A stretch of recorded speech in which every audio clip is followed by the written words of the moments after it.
Assalamualaikum warahmatullahi wabarakatuh. Sebaik-baik perjalanan ke tiga masjid, sebagaimana yang disabdakan oleh Rasulullah Sallallahu Alaihi Wasallam dalam hadisnya, tidak boleh bersafar kecuali menuju tiga masjid: Masjidil Haram, Masjidil Nawawi, dan Masjidil Aqsa. Ini adalah gate Darussalam, merupakan pelataran Masjidil Haram yang merupakan pintu di mana sering digunakan oleh Rasulullah Sallallahu Alaihi Wasallam mau ke Masjidil Haram maupun pulang dari Masjidil Haram. Salat di Masjidil Haram lebih utama daripada 100.000 salat di masjid lain. Maka dengan itu, marilah kita datang ke Masjidil Haram untuk berziarah, untuk melaksanakan amalan-amalan yang mempunyai nilai keutamaan adalah sebesar 100.000 dari amalan yang dilaksanakan di tempat lain. Ini adalah suasana tawaf ibadah yang dilakukan oleh jemaah haji pada waktu itu setelah melaksanakan semua ritual haji. Tawaf ibadah dilakukan setelah jemaah haji mabit di Mina dan melempar jumrah Aqabah. Tapi ada juga yang melakukan tawaf ibadah setelah melakukan jumrah Aqabah hari pertama dan hari kedua, jumrah Aqabah, Wusta dan Ula. Dan hari ketiga adalah jumrah Aqabah, Wusta dan Ula. Nah, barulah mereka melakukan tawaf ibadah. Tapi ada juga sebagian jemaah haji yang setelah dia melempar hari pertama lempar jumrah Aqabah, mereka langsung tawaf ibadah ke Masjidil Haram dan kembali lagi ke Mina untuk melakukan mabit. Ini adalah pada saat jemaah baik seluruh dunia melakukan tawaf ibadah, dan mereka buru-buru untuk melaksanakan tawaf ibadah dan sa'i dan kembali ke Mina untuk mabit lagi. Inilah kondisinya yang cukup padat sekali. Lantai 1 penuh, lantai 2 penuh, dan lantai 3 pun penuh. Pada waktu itu saya berada di lantai 3 sehingga dapat mengambil suasana kondisi Masjidil Haram saat tawaf ibadah. Ini cukup penuh. Nah, inilah teman-teman ya, kawasan Mina yang sering disebut itu tempat mengendapnya mabitnya jemaah haji Indonesia pada hari tasrik. Dan juga itu adalah bangunan tempat jamaah atau tempat melakukan jumrah Aqabah, Wusta dan Ula. Biasanya pada hari-hari tasrik jemaah haji melakukan jumrah di sana. Ini saya ambil dari atas mobil untuk melihat sebelum dilakukannya ritual haji. Ini adalah gambarannya yang sekarang tempat jumrah itu terdiri dari 3 lantai atau 4 lantai. Yang lantai dasar adalah untuk luar Asia, dan kita biasa di lantai 3 atau di lantai 4 ya untuk jemaah haji Indonesia. Inilah gambarannya, tempat mabitnya semua jemaah haji seluruh dunia dan tempat melontarnya jemaah haji. Dan ini adalah bangunan yang baru dibangun oleh pemerintah Arab Saudi ya teman-teman. Ini saya ambil dari atas mobil. Ini tenda-tenda tempat tidur, tempat berzikir para jemaah haji seluruh dunia, termasuk juga jemaah haji Indonesia.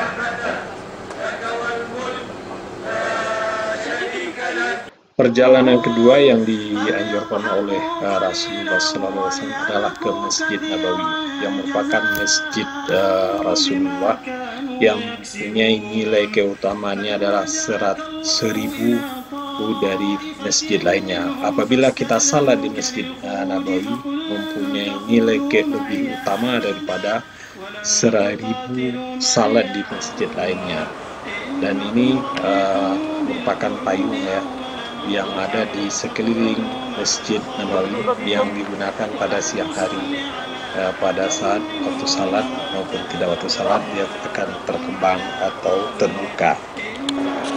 Masjid Nabawi ini berada di kota Madinah yang dibangun oleh Nabi Sallallahu Alaihi Wasallam pada waktu hijrah dari Mekah ke Madinah. Masjid ini cukup luas dan dikelilingi payung-payung. Kota Madinah adalah kota yang sejuk. Ini jemaah pada waktu itu setelah melaksanakan salat, jika ada yang duduk, ada juga yang pulang ke penginapan. Semua jemaah umroh maupun haji akan selalu datang ke Masjid Nabawi. Ini adalah salah satu tempat yang mustajab untuk berdoa, adalah raudah ya di dalam Masjid Nabawi yang ditandai dengan karpet hijau. Biasanya kita masuk di situ adalah cukup antri untuk salat. Inilah raudah. Biasanya ditandai dengan karpet biru dan semua orang berebut untuk, dan semua doa kita adalah sangat makbul apabila kita di sini dan kita bersalat. Maka kita anjurkan bagi orang yang datang ke sini Masjid Nabawi jangan sampai tidak salat di raudah. Ada raudah ini merupakan suasana di dalam Masjid Nabawi yang cukup padat. Ada yang mengaji, ada juga yang salat, dan macam-macam kegiatan yang dilakukan di dalam masjid. Masjid Madinah ini adalah merupakan masjidnya Rasulullah. Ini adalah tempat raudah, di samping ada makam Rasulullah SAW. Doanya nanti di Masjid Kuba, insya Allah. Habis salat sunat tahiyat. Patutnya Rasulullah Sallallahu Alaihi Wasallam untuk mengajak para sahabat sholat itu selama 1,5 tahun menghadap dua kiblat. Tapi sekarang alhamdulillah kiblat kita satu, tinggal kita memperbanyak takbir Taala. Waktu itu Salman Al-Farisi, sahabat dari Rasulullah Sallallahu Alaihi Wasallam, mengeluarkan usulan. Apa yang diusul oleh Salman Al-Farisi? Bagaimana Rasulullah Sallallahu Alaihi Wasallam untuk kita mengantisipasi serangan dari kaum kufar ini, kita gali parit. Sepanjang jalan ini kita gali. Itu usulan dari Salman Al-Farisi. Ini adalah makam Syuhada Uhud yang merupakan makam Hamzah yang tewas pada saat perang Uhud, yang selalu dikunjungi para jemaah maupun umrah dan haji ya teman-teman. Ini merupakan seorang panglima waktu itu, Hamzah ya, yang sangat terkenal pada waktu itu. Dia gugur di sini ya teman-teman. Sekalian juga kita lihat kebun kurma yang ada di kota Madinah teman-teman. Karena sekarang musim panas ya, jadi mau buah semua. Jadi mulai Juni ya, Juni, Juli, Agustus masa berbuahnya. Jadi kalau musim haji jarang kan? Musim haji jarang berbuah. Kalau musim haji itu panen deh. Ini yang punya perorangan ini. Satu kali itu orang punya, bukan pemerintah punya, bukan. Hah? Rencana baru insya Allah. 1 meter 5 miliar sini Pak, harga tanah. 1 meternya. 1 meternya. Kalaupun uang punya, tapi nggak boleh beli. Kenapa? Karena hanya punya milik pribumi punya. Nggak boleh, nama kita nggak boleh. Itulah Arab tuh. Arab tuh kan tidak boleh orang lain punya. Orang lain cuma sebagai kuli aja. Kita punya uang, nama kita nggak boleh. Harus sama orang sini. Itulah nama dia. Lain Indonesia kan orang punya kan. Kita kulinya kan. Iya. Kita kulinya, mereka punya. Sini nggak boleh. Sini yang punya pribumi. Kita kulinya. Kawinin orang sini aja Pak Ustadz ya? Orang gitu dah. Ya, beli juga. Mahal harganya. Untuk nikah sama orang sini 50.000 real nikahnya, maharnya. Itu baru maharnya, belum rumahnya, belum mobilnya, belum mantunya. Makanya di Madinah orang kaya itu standarnya punya kebun kurma yang luas. Itu standarnya. Kalau di Makkah punya unta yang banyak. Kalau untanya banyak tuh kaya itu. Di Madinah punya kebun kurma yang luas, kaya dia. Itu standarnya di sini. Kalau Indonesia yang kaya itu mungkin mobilnya mewah, Rumahnya banyak. Rumahnya banyak. Nah, Kalau nggak punya sapi kan nggak laku. kalau di Madinah tuh kayak itu standarnya kebun kurma yang luas. Perjalanan ketiga adalah ke Masjidil Aqsa yang mempunyai nilai keutamaan. Ada yang bilang 500 dari masjid yang lainnya, ada yang bilang 250 ya dari masjid lainnya, tapi pada dasarnya mempunyai nilai keutamaan ya. Nah, makanya bagi teman-teman yang mempunyai rezeki yang lebih, marilah kita lihat Masjid Nabawi, Masjidil Haram dan Masjidil Aqsa. Untuk datang Masjidil Aqsa memang butuh waktu dan keberanian, karena tanah Palestina masih dijajah oleh Yahudi, sehingga mereka dalam keadaan tertekan. Maka dengan itu marilah kita kunjungi Palestina. Assalamualaikum teman-teman. Saya berada di Bukit Zaitun, melihat ke arah Masjidil Aqsa. Ini adalah tempat restorannya biasa yang kita makan bagi yang berziarah ke Palestina ya. Ini bukit, dari Bukit Zaitun kita melihat Masjidil Aqsa. Untuk mencapai Masjidil Aqsa kita lewat di lorong-lorong yang sempit, dan biasa kita tidak bisa mengambil secara video ya, ini hanya lewat foto karena CCTV yang ditentukan oleh Israel sangat ketat. Ini adalah makanan yang kita makan, roti bagi yang sering dijual oleh masyarakat sekitar lorong yang kita lewati mencapai Masjidil Aqsa. Ini yang kita lewati untuk mencapai masjid ya.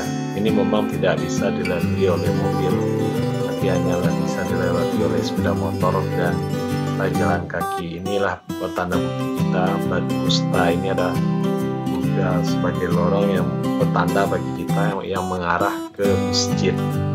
Ini ada Bab Bustami atau Jalan Gate Bustami. Inilah yang lorong-lorong yang kami lewati. Ini hampir mendekati pintu gerbang Masjidil Aqsa.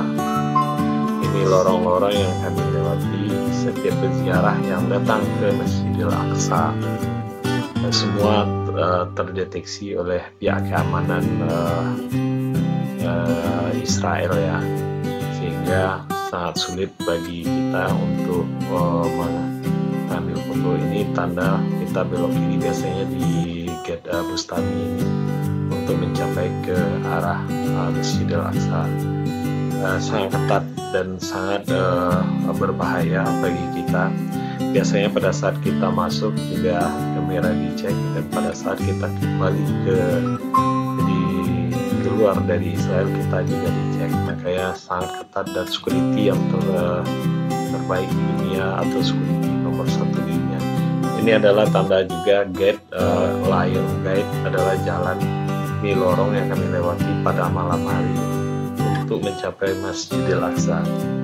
Pintu pada saat itu hanya dibuka satu, dan itu hanya dibatasi dan dijaga oleh security ya.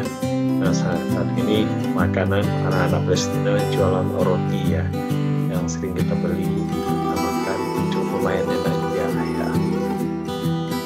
Lorong ini kita dapat sampai ke masjid. Setiap peziarah yang datang ke Masjidil Aqsa pasti melewati lorong-lorong ini, yang ini dibangun mungkin zaman Salahuddin ya. Waktu itu ini adalah termasuk di dalam kota tua yang berbatasan nanti dengan ratapan. Nah, inilah Masjid Al-Sakrah atau Kubah Sakrah yang biasa disebut orang Kubah Batu. Ini kubah dari emas, dan di dalamnya ada nanti goa atau batu melayang yang merupakan pijakan Nabi Muhammad SAW saat Isra Mi'raj ke Sidratul Muntaha dengan Buraq. Nanti ada di dalam kubah ini. Biasanya pada hari Jumat itu di salat buat kaum wanita, dan kaum laki-laki adalah nanti di Masjid Kibli. Nah, Untuk dapat masuk ke masjid ini, bangsa Palestina itu hanya boleh berusia 50 tahun. Bangsa Arab yang bisa datang ke Masjid Al-Aqsa ini akan diawasi oleh otoritas Israel. Ini adalah Masjid Al-Sakrah, kubah sakrah. Di dalamnya terdapat batu melayang, dan batu itu ada goa, dan di dalam goa itu ada batu terowongan bisa untuk salat di sana. Dan ini batu yang menjadi pijakan Nabi Muhammad SAW Isra dan Mi'raj ya. Ini cukup indah ya. Hanya dipakai untuk salat berjamaah bagi pemerintah. Nah, ini yang di sampingnya di dalam Masjid Al-Aqsa ini orang sering salah mengartikan Al-Sakrah itulah Masjid Al-Aqsa. Sebenarnya Masjid Al-Aqsa itu adalah suatu yang sangat luas, luas 14 hektar ya. Itu semua disebut Masjid Al-Aqsa yang terdiri dari 7 masjid. Pertama adalah Al-Sakrah, kedua Qibli, ketiga ada Marwani, nanti ada Original Aqsa, dan setelah itu ada juga Buraka. Inilah waktu yang goa itu. Nah, teman-teman, saya berada di dalam goa yang merupakan tempat pijakan Nabi Muhammad waktu Isra dan Mi'raj. Ini biasanya, ini salah satu syekh yang kita imam masjid pada saat itu, saya salah. Nah, inilah batu yang sering orang bilang itu adalah batu melayang, dan batu yang merupakan tempat pijak. Sebenarnya batu itu adalah berbentuk goa. Nah, ini saya berada di depan Masjid Qibli yang sering, inilah Masjid Al-Aqsa yang sesungguhnya. Di bawahnya terdapat Original Aqsa, dan terdapat juga tempat mengambil air ibunda Nabi Isa, Maryam. Ini Masjid Qibli. Di samping kanannya adalah Masjid Marwani, samping kirinya adalah Masjid Burak, tempat tambatannya Burak pada waktu itu. Ini Masjid Marwani ya. Nah, ini saya berada pada saat subuh dengan suhu yang cukup dingin ya teman-teman. Maka dengan itu kita berharap semua kaum muslimin berziarah ke masjid, karena sesuai dengan surah Al-Baqarah, berziarahlah ke masjidku. Ada 3 masjid yang lebih baik berziarah ke 3 masjid. Pertama adalah Masjidil Haram, kedua adalah Masjid Nabawi, ketiga adalah Masjidil Aqsa. Ini adalah Original Aqsa. Nah, inilah tempat. Ini merupakan saya sekarang berada di Hebron. Ini adalah makam Nabi Ibrahim dan Nabi Ishak yang merupakan yang berada di Masjid Ibrahim yang sekarang sudah dibagi 2 menjadi sinagoga oleh Israel, dan satu untuk agama, setengah untuk agama Yahudi dan setengah untuk agama Islam. Ini merupakan pembagian sinode, dan itu maka Ibrahim agak masuk ke dalam sinode. Tapi kita dari ini masih bisa melihat ini adalah makamnya Nabi Musa, yang merupakan Masjid Musa yang berada di daerah perbatasan Yordan yang salah. Nabi Musa makamnya. Kita tadi ada makam. Makanya bagi teman-teman yang punya kecukupan harta, hendaknya berkunjunglah ke Palestina. Sebenarnya masih aman ya teman-teman, tidak ada berita yang menakutkan, dan tidak, memang cuman keamanan security-nya yang cukup ketat, karena merupakan negara yang tingkat pengamatannya yang cukup tinggi ya. Tapi bagi kita orang Indonesia ada kebaikan. Ini saya berada di daerah Jericho ya, merupakan kota tua Jericho. Ini merupakan daerah jalur Gaza tepi barat ya, bukan jalur Gaza, tepi barat, yang daerah bawah otoritas Palestina. Disinilah terdapat forma yang cukup enak ya. Dan di situ juga terdapat gereja. Ini saya berada di daerah Jericho ya. Kormanya sangat lezat ya, bukan korma ajwa tapi ada korma Majol dan cukup kualitas nomor 1 dan terkenal ya. Bahkan kalah korma Amerika ya, Majolnya Amerika. Ini yang besar-besar dan lembut, enak dimakan. Ini adalah pohon zaitun ya.